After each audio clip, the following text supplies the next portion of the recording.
속세에서도 도를 깨우친 고승부설의 이야기 부설전. 때는 통일신라 신문왕 시절. 부설, 영희, 영조 등 세 수자는 여름 안거에 들기 위해 전라도 변산을 거쳐 오대산으로 가고 있었다. 그중 우리나라 거사선의 대표적 인물로 자주 거론되는 부설은 본래 불국사 스님이었다. 10년간 홀로 공부하던 중 도반들이 찾아와 오대산에서 대중들과 정진하자는 제의의 자리를 털고 일어났다.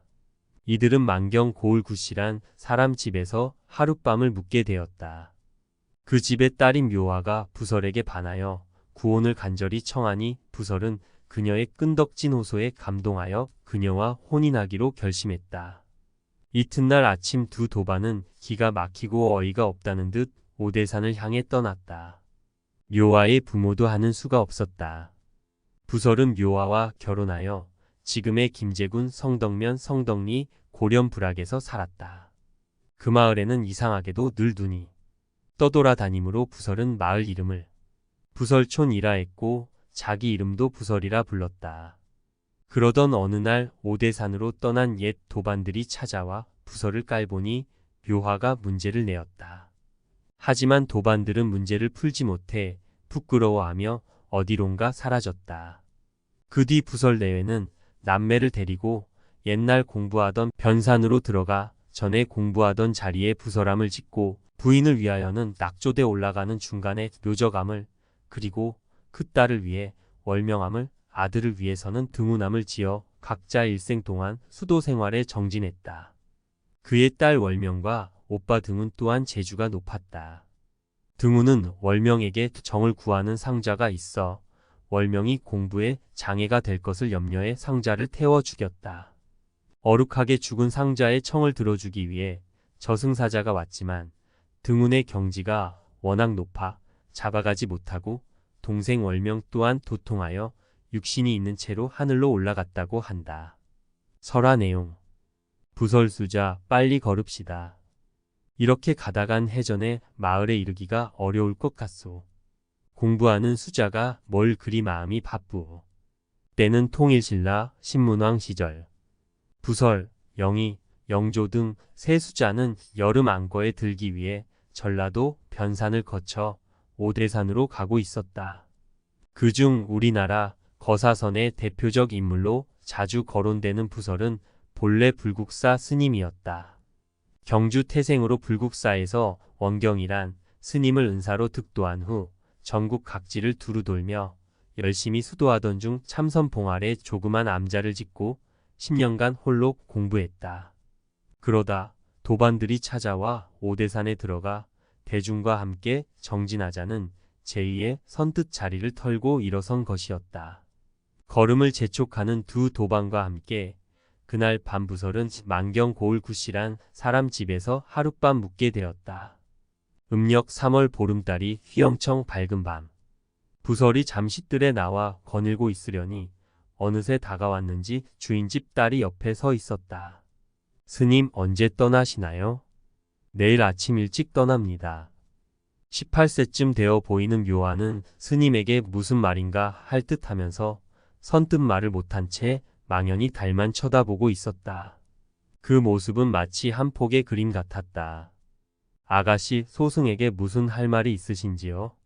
잠시 대답을 못하고 망설이던 묘화는 중대한 결심이나 한 듯 입을 열었다. 스님 떠나지 마옵소서. 아니 떠나지 말라니요? 소녀 저녁 무렵 스님을 처음 뵙는 순간 평생 지아비로 모시고 살고 싶다는 생각이 들었습니다. 부설은 뜻밖의 말에 내심 크게 놀랐으나 조용한 어조로 타일렀다. 그 무슨 철없는 말이요. 소승은 큰 뜻을 품은 수도승이 아닙니까? 스님 제가 어찌 그걸 모르겠사옵니까 하오나. 스님은 관연한 처녀의 심중을 헤아리는 듯 다시 일렀다. 그대의 애끓는 심정을 모르는 바는 아니오. 허나 이 사람은 도반과 함께 오대산으로 공부하러 가는 길인데 어찌 장부의 뜻을 굽혀 그대의 청을 받아들일 수 있겠소. 스님의 장하신 뜻을 꺾으려는 것이 아닙니다. 하나 장차 도통하여 많은 중생을 구하실 스님이 작은 계집 하나 구해주지 못한다면 어찌 큰 뜻을 이루실 수가 있겠습니까? 단정한 용모의 재기와 덕기를 겸비한 묘화는 결사적으로 애원했다. 부설은 그녀의 끈덕진 호소에 감동하여 그녀와 혼인하기로 결심했다. 부설은 아들, 딸, 남매를 낳고 살면서도 아내와 함께 공부를 게을리하지 않았다. 그러던 어느 날 오대산으로 떠난 옛 도반들이 찾아왔다. 우리는 공부를 마치고 돌아가는 길이라네. 가장 공부를 잘해 장래가 촉망되던 자네가 혹이 몇식이나 붙은 낙오자가 되다니. 도반들은 부설이 안 됐다는 듯 측은한 어조로 말했다. 옆에서 이 말을 들은 묘화 부인은 가만히 있어서는 안 되겠다는 듯 말을 꺼냈다. 두 분 스님께서 공부의 도가 높은 듯한데 그러면 저희 집 어른과 한번 겨뤄보시면 어떨까요? 영희, 영조 스님은 어떻게 도를 겨루자는 것인지 의아해 하면서 도 한편 가소롭다는 듯 웃음을 지으며 선뜻 허락했다. 부인은 병 3개에 물을 가득히 담아 벽에 걸어놓고는 물만 벽에 매달려 있고 병은 땅에 떨어지게 하자는 문제를 냈다. 두 스님은 모두 실패했으나 부설만이 일을 해내니 두 스님은 부끄러운 듯 얼굴을 붉히며 어디론가 사라졌다. 그의 딸 월명도 어머니를 닮아 15, 6세가 되니 자태가 고울 뿐 아니라 글 공부에 능통하여 그를 따를 사람이 없을 정도였다. 하루는 재색을 겸비한 그녀에게 그절 상자가 정을 구해왔다. 월명이 오빠에게 상의하니 청을 들어주라고 했다. 오빠의 말에 따르고 나니 얼마 후 상자는 다시 정을 구해왔다. 오빠는 또 들어주라고 승낙했다. 이런 일이 자꾸 되풀이되자 오빠 등호는 그 일로 누이의 공부에 장애가 될 것을 염려하여 그 상자를 부엌 아궁이에 넣어 불태워 죽였다. 그 상자는 저승에 들어가 자신의 억울한 죽음을 하소연하면서 등운을 잡아들여 보복해 줄 것을 애원했다. 염라대왕은 차사를 보내어 월명과 등운을 잡아오게 하였다. 그러나 그때마다 입선 중이어서 못 잡아갔다. 등운의 경지가 워낙 높아 잡아들이지를 못했다. 3번이나 헛걸음치고 돌아가는 저승사자에게 등운은 말했다.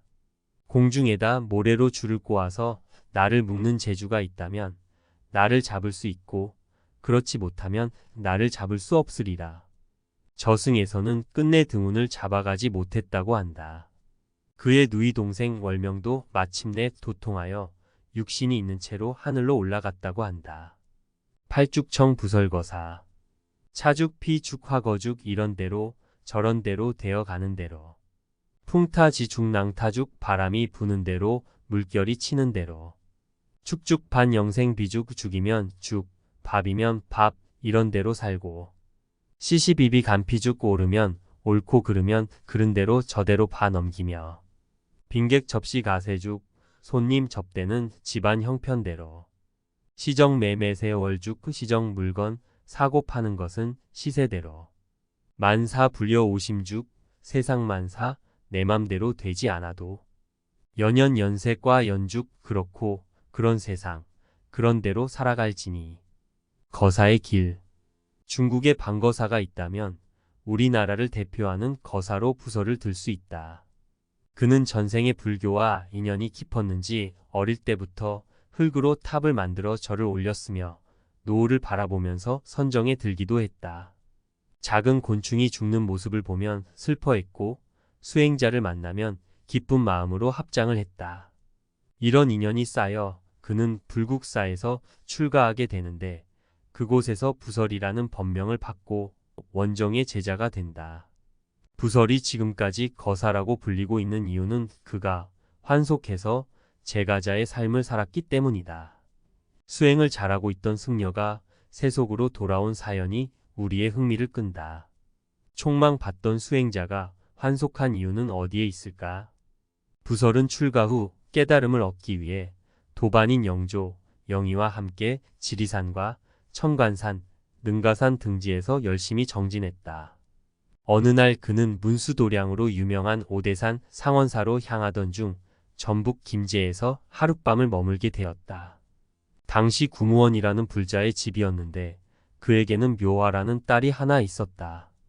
그녀는 날 때부터 말을 못하는 장애를 지니고 있었다. 그런데 부설의 법문을 듣더니 갑자기 말문이 터지기 시작했다. 그녀는 말문을 열게 해준 부설을 사랑하지만 부설은 승려로서 이를 받아들일 수 없었다. 여인은 급기야 자살을 시도하게 된다.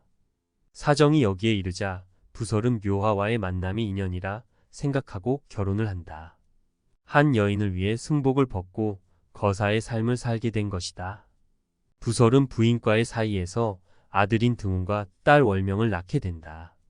그런데 깨침을 향한 열망과 수행자로서 살아온 업이 그를 가만 놔주지 않았던 것 같다.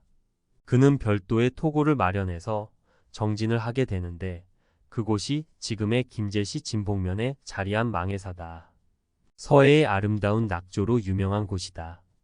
노을을 바라보면서 그는 열심히 정진한 끝에 한 소식을 얻게 된다.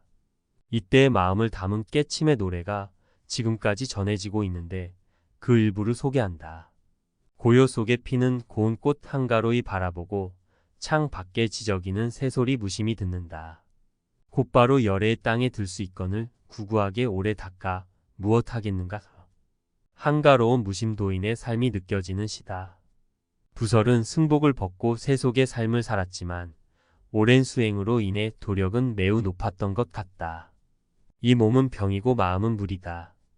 몸은 생겼다가 언젠가는 소멸하지만 마음은 본래 나지도 멸하지도 않는다는 불생불멸의 진리를 눈앞에서 보여준 셈이다. 영희와 영조는 비록 승려지만 부설에게 삼배를 올리고 존경의 뜻을 전한다. 이때 부설은 다음과 같은 열반의 노래를 남기고 고요 속으로 떠난다. 눈으로 보아도 본 바가 없으니 분별이 없고 귀로 들어도 소리가 없으니 시비가 끊어지네. 시비와 분별 모두 내려놓고 오직 마음 부처를 보며 자신에게 귀의할 뿐이네.